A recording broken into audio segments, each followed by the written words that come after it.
देखिए 21 फरवरी का जो प्रश्न पूछने वाला है आपका साइंस में जो ऑब्जेक्टिव प्रश्न पूछने वाला है उन सभी प्रश्नों का आज हम लोग हल करने वाले हैं। ठीक है, देखिए तो इसमें जो पहला प्रश्न बनता है वो प्रश्न है, कहता है कि कुटपाद किस में पाया जाता है। देखिए कुटपाद किस में पाया जाता है।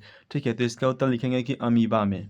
ठीक है, यानी कि ऑप्शन सी सही उत्तर है, अमीबा में जो है आपका कुटपाद पाया जाता है। लिखेंगे 2 नंबर, कहता है कि प्रकाश संश्लेषण होता है कब होता है, तो लिखेंगे दिन में। यानी कि ऑप्शन बी आपका सही उत्तर है, प्रकाश संश्लेषण की क्रिया हमेशा दिन में ही होती है, कभी भी रात में नहीं हो सकती है। ठीक है, चलिए देखिए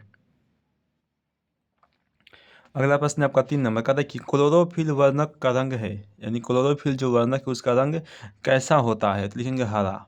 यानी कि ऑप्शन ए आपका सही उत्तर है, हरा होता है क्लोरोफिल वर्णक का रंग।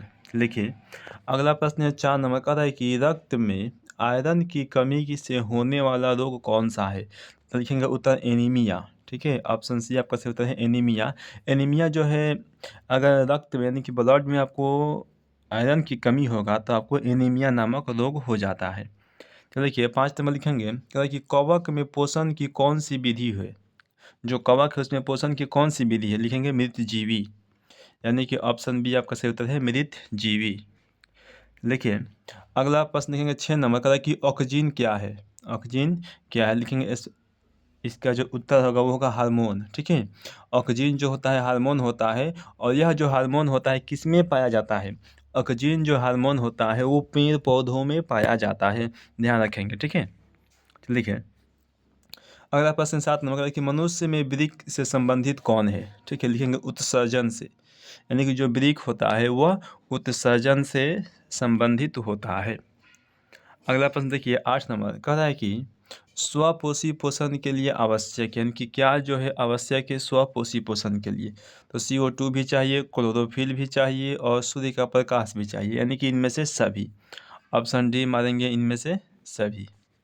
चलिए देखिए अगला प्रश्न है आपका 9 नंबर, क्या कह रहा है कि प्रकाश संश्लेषण की क्रिया में ऑक्सीजन बाहर निकलता है। ठीक है, कहाँ से निकलता है, तो जल से।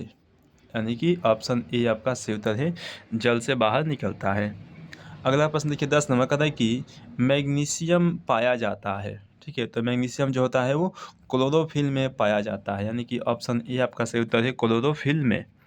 तो देखिए अगला प्रश्न है 11 नंबर, कहता है कि विश्राम की अवस्था में मनुष्य का हृदय 1 मिनट में कितनी बार धड़कता है। ठीक है, तो 1 मिनट में 72 बार। ऑप्शन ए आपका सही उत्तर है कि मनुष्य का जो हृदय होता है वह 1 मिनट में 72 बार धड़कता है। चलिए देखिए अगला प्रश्न है 12 नंबर का, कि पौधों में जाइलम द्वारा पदार्थों का स्थानांतरण होता है। ठीक है, देखिए तो जाइलम के द्वारा ऊपर की ओर होता है, यानी नीचे से ऊपर की ओर जाइलम जो होता है पानी को, यानी कि पानी और खनिज लवण, जल और खनिज लवण को पेड़ पौधा के ऊपरी हिस्सा तक पहुंचाने का काम करता है। ठीक है, यानी कि नीचे से ऊपर की ओर। चलिए देखिए अगला प्रश्न है आपका 13 नंबर, कह रहा है कि मनुष्य में प्रमुख उत्सर्जी अंग क्या है। लिखेंगे उत्तर की वृक्क। ऑप्शन सी आपका सही उत्तर है, वृक्क जो है उत्सर्जी अंग होता है। अगला प्रश्न देखिए 14 नंबर का था कि अमीबा अपना भोजन किसके द्वारा पकड़ता है, तो कुटपाद के द्वारा। यानी कि ऑप्शन बी आपका सही उत्तर है कुटपाद के द्वारा। चलिए देखिए अगला प्रश्न आपका 15 नंबर का था कि विभिन्न क्रियाओं के फलस्वरूप बने हानिकारक पदार्थों का शरीर से बाहर निकलने के तंत्र को क्या कहते हैं, तो उत्तर लिखेंगे कि उत्सर्जन तंत्र। ठीक है, यानी कि ऑप्शन डी आपका सही उत्तर है उत्सर्जन तंत्र। चलिए देखिए अगला प्रश्न है 16 नंबर का, कि कार्बोहाइड्रेट प्रोटीन तथा वसा के पूर्व पाचन का स्थल निम्नलिखित में से कौन सा है, तो इसका उत्तर हो जाएगा आपका कि छोटी आंत। ऑप्शन सी आपका सही उत्तर है छोटी आंत। चलिए देखिए अगला प्रश्न लिखेंगे 17 नंबर का, कि खुला परिसंचरण तंत्र पाया जाता है किसमें, तो कॉकरोच में। ठीक है, जो कॉकरोच होता है कॉकरोच में खुला परिसंचरण तंत्र होता है। देखिए खुला परिसंचरण तंत्र कहने का मतलब है कि उसमें नसें नहीं होती हैं। जैसे मान लीजिए कि मनुष्य हो गए, घोड़े हो गए, इन सब में जो रक्त बहता है वो कैसा बहता है, नस होता है इसमें से। यानी कि वेन होता है, नस होता है, लेकिन इसमें नस नहीं होता है, तो उसी को कहते हैं कि वो खुला परिसंचरण तंत्र है। चलिए देखिए 17 हो गया। अब आएंगे 18 नंबर। आ जा आ जा आ जा आ जा। चलिए देखिए 18 नंबर आ गया। कह रहा है एक प्रश्न, हमारे शरीर में कौन सा हार्मोन कार्बोहाइड्रेट, प्रोटीन तथा वसा के उपापचय का नियंत्रण करता है? तो ऑप्शन लिखेंगे ऑप्शन बी यानी कि थायरॉक्सिन। ऑप्शन बी आपका सही उत्तर है थायरॉक्सिन। चलिए देखिए अगला प्रश्न है 19 नंबर का है कि हरे पौधों में पोषण की विधि है यानी कि स्वपोषी। ऑप्शन डी आपका सही उत्तर है स्वपोषी होता है। अगला प्रश्न देखिए 20 नंबर का है कि प्रकाश संश्लेषण के लिए निम्न में से कौन से कच्चे पदार्थ की आवश्यकता नहीं है? तो उत्तर लिखेंगे ऑक्सीजन की। ऑप्शन बी आपका सही उत्तर है ऑक्सीजन की। चलिए देखिए अगला प्रश्न है 21 नंबर का है कि शरीर में सबसे छोटी रक्त वाहिनी है यानी कि वेना केव। ऑप्शन डी आपका सही उत्तर है वेना केव जो होता है सबसे छोटी होती है। 22 नंबर देखिए कहता है कि पौधों में रसारोहण होता है। पौधों में जो रसारोहण है वो होता है कहाँ पर? फ्लोएम में। ऑप्शन डी आपका सही उत्तर है फ्लोएम में। चलिए देखिए अगला प्रश्न है 23 नंबर का है कि सैविक का स्राव किया जाता है, ठीक है, तो छोटी आंत के द्वारा। ऑप्शन बी आपका सही उत्तर है छोटी आंत के द्वारा। चलिए देखिए अगला प्रश्न है 24 नंबर का, कार्बन के स्वर्गीकरण के लिए ऊर्जा स्रोत है क्या है? तो सूर्य का प्रकाश। ऑप्शन सी आपका सही उत्तर है सूर्य का प्रकाश। चलिए देखिए अगला प्रश्न देखेंगे 25 नंबर का कि प्रकाश संश्लेषण की क्रिया का एक उपोत्पादक है कौन सा है? तो ग्लूकोज। ऑप्शन सी आपका सही उत्तर है ग्लूकोज। तो लिखिए अगला प्रश्न 26 नंबर का है कि मानव हृदय में पाए जाते हैं, ठीक है, तो क्या होता है? 4 वेल्स होता है, ठीक है, 4 को इसमें यानी 4 चैम्बर होते हैं मानव के हृदय में। जो मानव के हृदय होता है यानी कि जो दिल होता है वो कितने भाग में बटा होता है? 4 भाग में बटा होता है, ठीक है। तो लिखिए देखिए मानव रक्त के 100 ml में उपस्थित यूरिया की सामान्य मात्रा कितनी होती है? यानी कि 20 mg होता है यानी कि 20 मिलीग्राम, ठीक है। mg का मतलब होता है कि मिलीग्राम। चलिए देखिए यहाँ पर हो गया। अगला प्रश्न 28 नंबर का है कि मस्तिष्क में विभिन्न सूचनाएं किस रूप में संचित होती है? तो उद्दीपन के रूप में। ऑप्शन सी आपका सही उत्तर है उद्दीपन के रूप में। चलिए देखिए अगला प्रश्न 29 नंबर का है कि इनमें से किसकी उपस्थिति के कारण रक्त लाल दिखाई देता है? तो किसकी कमी के कारण? हीमोग्लोबिन की उपस्थिति के कारण, यानी कि ऑप्शन सी आपका सही उत्तर बनता है। चलिए देखिए अगला प्रश्न 30 नंबर का है कि वसा का पाचन करता है। वसा का पाचन कौन करता है? तो लाइपेज।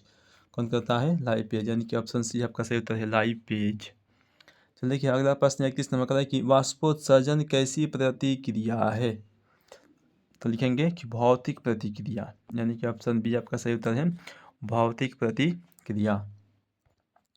अगला प्रश्न देखिए 32 नंबर का है कि पादप में फ्लोएम संवाहक होता है किसका? भोजन का। ऑप्शन ए आपका सही उत्तर है भोजन का। चलिए देखिए अगला प्रश्न है 33 नंबर का है कि लार में निम्नलिखित में से कौन सा एंजाइम पाया जाता है? तो टाइलिन होता है। कौन सा होता है? टाइलिन, यानी कि ऑप्शन सी आपका सही उत्तर है टाइलिन।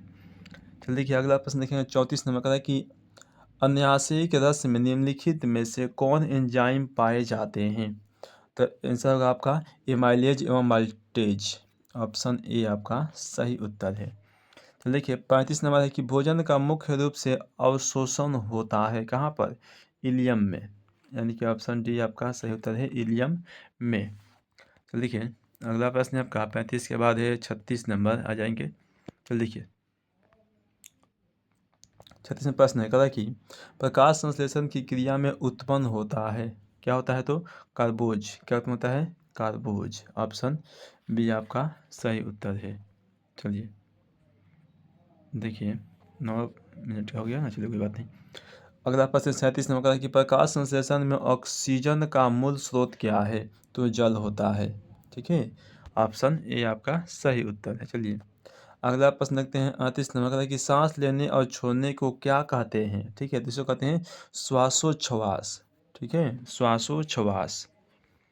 तो देखिए अगला प्रश्न 39 नंबर का है कि श्वसन की क्रिया होती है, ठीक है, तो किसमें होती है? माइटोकॉन्ड्रिया में। कौन कहता है? माइटोकॉन्ड्रिया। लिखिए अगला प्रश्न 40 नंबर का है कि श्वसन की क्रिया द्वारा निम्न में से किसका निर्माण होता है। ठीक है, तो जो श्वसन की क्रिया होगा तो ध्यान रखिएगा कि जब भी सांस लेने की क्रिया होगी, यानी श्वसन की क्रिया होगा तो ऊर्जा का ही निर्माण होता है, यानी कि ऑप्शन बी आपका सही उत्तर है। तो लिखिए 41 नंबर प्रश्न की एक स्वस्थ मनुष्य में प्रकुंचन एवं अनुशीलन दाब कितना होता है। ठीक है, तो वो होता है आपका 120/80। 120/80 का मतलब है कि जो ब्लड जाएगा, यानी कि जब हृदय से हार्ट से ब्लड जब जाएगा तो वह 120 किलोमीटर प्रति घंटा की स्पीड से जाता है, और जब वापस आता है तो 80 किलोमीटर प्रति घंटा के स्पीड से वापस आता है। ठीक है, इसका यही मतलब होता है। लिखिए अगला प्रश्न 42 नंबर का है कि तंत्रिका तंतु की उत्पत्ति किस प्राथमिक ऊतक द्वारा होता है। तो उत्तर लिखेंगे कि इंडोडर्म, यानी कि ऑप्शन सी आपका सही उत्तर है इंडोडर्म। तो लिखें अगला प्रश्न 43 का है कि मनुष्य में वृक्क एक तंत्र का भाग है जो संबंधित है, यानी किससे संबंधित है, तो उत्सर्जन से। ऑप्शन सी आपका सही उत्तर है उत्सर्जन से। अगला प्रश्न देखिए 44 नंबर का है कि पादप में जाइलम उत्तरदायी है, किसका उत्तरदायी है, तो जल का वहन के लिए, यानी कि ऑप्शन ए आपका सही उत्तर है। अगला प्रश्न देखिए 45 नंबर का है कि स्वपोषी पोषण के लिए आवश्यक है, क्या होता है, यानी कि इनमें से सभी आवश्यक है, ये यानी कि ऑप्शन डी आपका सही उत्तर है। अगला प्रश्न देखिए अगला प्रश्न आपका 46 नंबर का है कि पाइरूवेट के विखंडन से यह कार्बन डाइऑक्साइड जल तथा ऊर्जा देता है, और यह क्रिया होती है, यानी किस में होता है, तो माइटोकॉन्ड्रिया में होता है। ऑप्शन बी आपका सही उत्तर है। चल देखिए अगला प्रश्न है 47 का है कि स्वपोषण किस में होता है। तो जो स्वपोषण होता है वो होता है आपका हरे पौधों में, यानी हरे पेड़ पौधों में। ऑप्शन बी आपका सही उत्तर है। तो लिखिए अगला प्रश्न है 48 का है कि इनमें कौन प्रकाश संश्लेषी अंग है, तो पत्ती। क्या होगा, ऑप्शन ए आपका सही उत्तर है पत्ती। लिखिए अगला प्रश्न है 49 नंबर का है कि कौन सी क्रिया सभी जीवों के लिए अनिवार्य है, तो लिखेंगे कि श्वसन। ऑप्शन सी आपका सही उत्तर है श्वसन। ठीक है, चलिए अगला प्रश्न देखेंगे 50 नंबर का है कि कोशिका झिल्ली किस प्रकार की झिल्ली है। जो कोशिका झिल्ली होती है होते हैं अर्धपरागम्य। ऑप्शन सी आपका सही उत्तर है अर्धपरागम्य। ठीक है, चलिए